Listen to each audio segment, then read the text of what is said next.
Bonjour à tous et à toutes et bienvenue dans Hebdo Manga, notre rendez-vous manga et animé du dimanche. On arrive à la fin du mois et c'est donc l'heure de voir ensemble les belles sorties qui nous attendent dès juillet dans nos librairies, avec plein de titres tout aussi intéressants les uns que les autres. Je m'appelle Télio et encore une fois, bienvenue dans Hebdo Manga.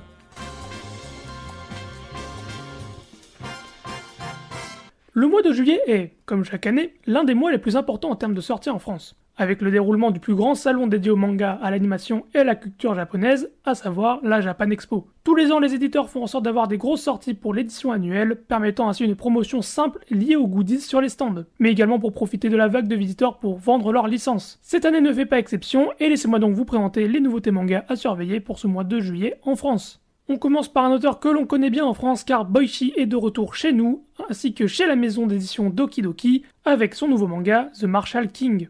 Après une collaboration gagnante chez l'éditeur avec Sunken Rock à l'époque, son nouveau manga publié dans le Jump Plus de Shueisha se voit comme de nouveau arrivé en France sous ses anciennes couleurs. Dans une ère de désolation où les desperados sèment le chaos, un homme traverse seul le désert, traînant derrière lui le cercueil de M. Godspeed, l'invincible hors-la-loi. Son nom est Gene Godspeed, le fils de M. Venu offrir la dépouille de son père, qu'il aurait lui-même tué, Jim proclame qu'il veut devenir Marshall. Mais que renferme le cœur de ce fils de bandit notoire? La justice ou bien le mal? Ne manquez surtout pas cette nouvelle aventure spectaculaire, mêlant steampunk et western et magistralement dessinée par Boichi. Si vous aimez Boichi et que vous êtes intéressé par cette nouvelle histoire mêlant western et steampunk sous le trait détaillé du manga, sachez que celui-ci sera disponible dès le 1er juillet 2026 chez Doki Doki, avec en plus de ça une édition collector avec les effets couleurs du manga présents durant la prépublication du titre dans le Jump Plus, pour seulement 9,95€. Un collector qui vaut le coup et que j'aimerais d'ailleurs voir sur les autres séries du magazine chez nous tant la plus-value à la lecture est intéressante.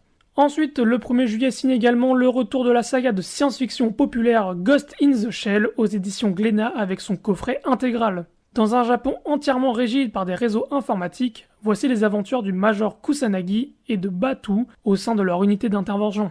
Mettant en scène tous ces fantasmes, Shiro, l'auteur des déjà célèbres Appleseed et Orion, nous entraîne une fois de plus dans son univers peuplé de mechas et de bioroïdes, nous donnant son angoissante vision d'un futur nous laissant aucune place pour les sentiments. L'intégrale se présente avec 3 tomes complets, et vous pourrez retrouver dans le coffret pour les accompagner plusieurs goodies tels que 11 ex-libris et une illustration exclusive pour le coffret dessiné par le mangaka lui-même en France. Ce coffret sera également pour accompagner le nouveau projet de Science Saru sur la licence, qui commence dès cet été. Alors ne ratons pas le coche, car il n'est pas dit que ce coffret soit réédité par la suite.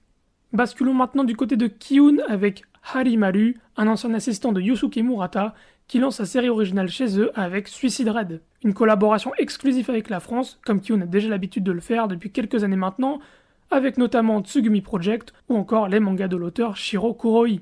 Il y a 10 ans, 10 brèches vers une autre dimension se sont ouvertes au-dessus de Tokyo, déversant un flot de magie. La ville s'est retrouvée envahie par les gobelins, les zombies et autres créatures, et certains humains ont acquis des pouvoirs spéciaux.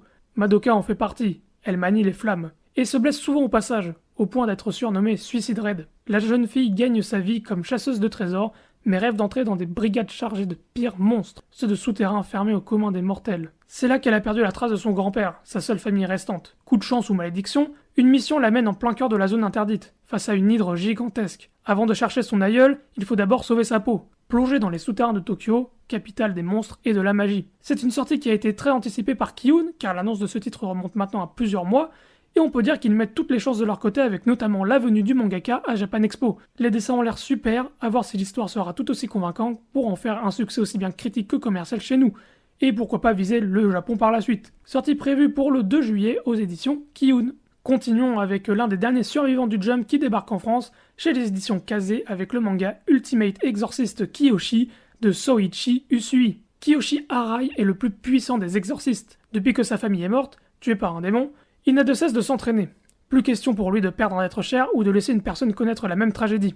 Aujourd'hui, du haut de ses 16 ans, le voilà fin prêt à remplir sa première mission.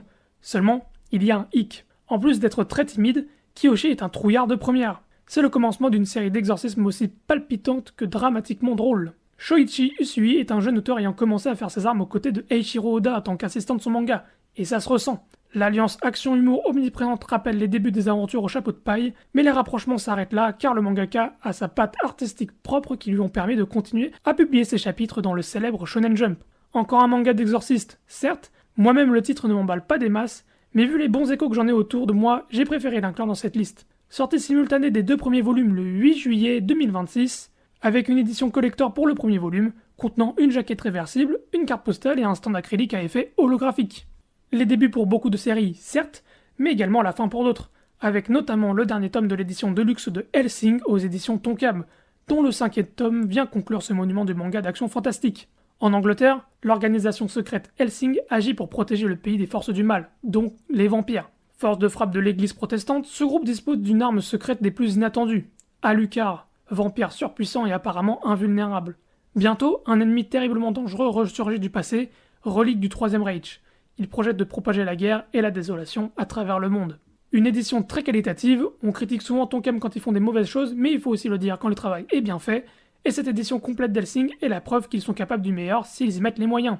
Preuve en est, le succès a été tellement immédiat que de grosses ruptures de stock ont eu lieu dès la sortie de son tome 1. Si vous cherchez un manga d'action assez violent, où chaque personnage est plus charismatique que le précédent, n'attendez plus et lisez ce titre.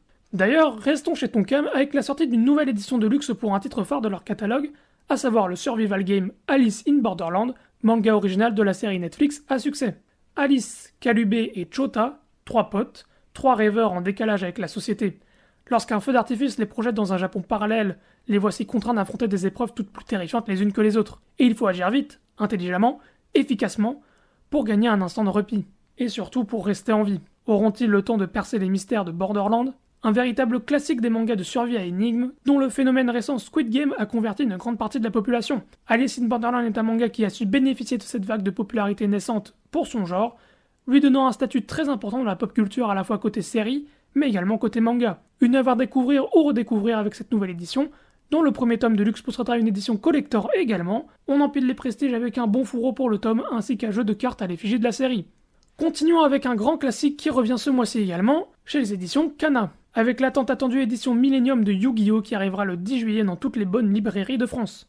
Yugi Muto est un jeune lycéen comme les autres, un peu timide, qui vit avec son grand-père.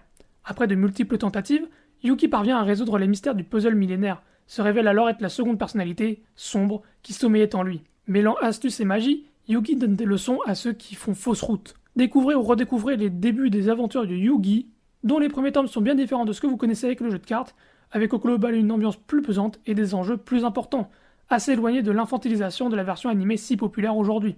L'édition a l'air magnifique et exclusive à la France. À mes yeux, s'il y a bien une sortie à retenir ce mois-ci, c'est celle-ci, et je lui souhaite tout le succès qu'elle mérite car le manga est vraiment phénoménal du début à la fin. Enfin, concluons notre focus des nouveautés avec le manga Mafia Dating Sim à paraître le 10 juillet 2026 aux éditions Naban. Petite fille d'un chef Yakuza, elle souhaitait simplement être appréciée et vivre une vie paisible, loin de la crainte engendrée par sa famille. Mais un jour, en voulant protéger son grand-père de l'attaque d'un assassin, elle vient à perdre la vie. C'est alors qu'elle se réincarne en Francesca Calvino, l'héroïne d'un otome game, ce même jeu de drague auquel elle jouait dans sa précédente vie pour se détendre. Manque de chance, dans cet univers fantastique et dangereux, Francesca y est l'héritière d'une des 5 grandes familles de la mafia qui servent le roi dans l'ombre. Ayant déjà une idée du scénario possible, elle va tout faire pour déjouer ce qui l'attend malgré sa situation, pouvoir enfin vivre cette vie tranquille, entourée d'amis. J'ai sélectionné ce titre pour plusieurs raisons personnelles, car déjà les illustrations sont absolument superbes je trouve, et cette cover de premier tome dénote pas mal à mon goût. Ensuite, car Naban est une maison d'édition plus petite que les autres, mais qui détient de superbes séries, donc aucun doute que celle-ci, malgré son synopsis un peu douteux, cache une part de plaisir insoupçonné aux premiers abords. Bref, je pense que ça peut être une surprise du mois, et donc ça m'a motivé pour la mettre un petit peu en lumière ici. Réponse avec le tome 1 le 10 juillet aux éditions Naban. Cette fois-ci, pas de focus particulier sur des séries qui me tiennent à cœur parce que, évidemment, avec la Japan Expo, il y en a beaucoup trop. Sachez en tout cas que vous saurez trouver votre bonheur pendant ce mois de juillet, et ça, c'est le plus important.